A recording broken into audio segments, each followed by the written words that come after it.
Hello everyone, I'm the Craftacular Creator and today we're diving headfirst down a rabbit hole into a very royal project, a Zoyfold card. That's a cheeky mix of a Z-fold and a Joyfold. Think of it as a Wonderland mashup, just like the Queen of Hearts taking a flamingo club to a poor unsuspecting hedgehog ball.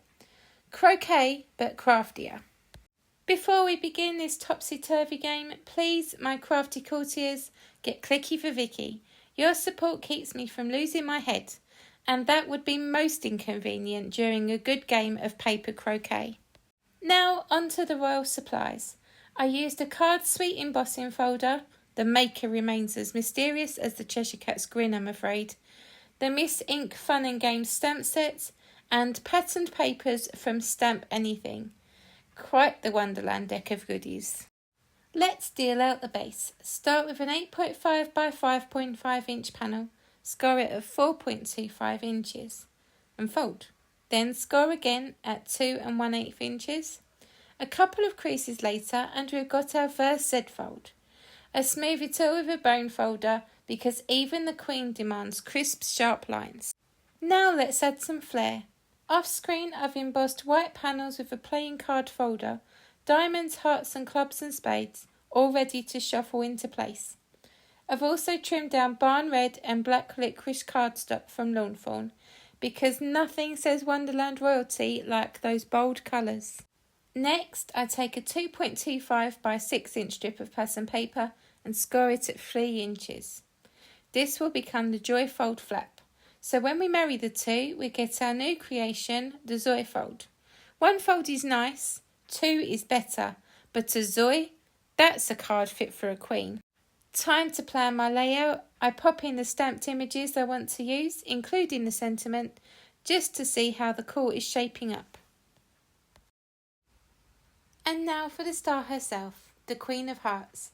I did swatch out my Copic colours first, but they disappeared, just like the Cheshire Cat's grin. This queen is a slightly more detailed image than I usually colour, but like croquet in Wonderland, I love a bit of chaos mixed with the challenge.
Once she's coloured and fussy cut, it's time for her royal decree.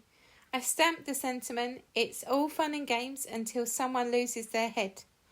Honestly, it doesn't get more Wonderland than that. She'd be proud. Now let's assemble. I glue down all the embossed and layered panels onto the Zoyfold base, making sure everything is aligned like soldiers in the Queen's Court.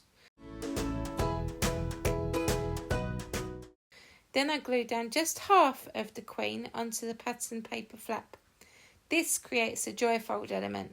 I pop on the sentiment and the card is officially crowned. And just like that, ta-da! The Zoyfold card is complete.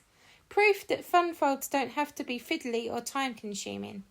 Even in Wonderland, sometimes the simplest moves win the croquet match. This card was inspired by episode 277 of Roulette. You'll see the parameters on the screen. We have the in vogue Zoyfold. Red and black are definitely Team Queen colours. This card is heavily associated with Roulette, Zoyfold, fun, madness, etc. And in vogue does mean up to date, right? For those unfamiliar with Roulette, it's crafting with a twist. You never quite know what you'll be dealt. Hearts, clubs, Zoys, you'll just have to play along. Do join in the fun if you dare, though I can't promise you'll keep your head. After all, we're all a little mad here. Thank you so much for watching, and don't forget to get clicky for Vicky, and until next time, may your flamingos stay straight, your hedgehogs stay round, and your crafts be royally splendid. Off with dull cards, on with the Zoy.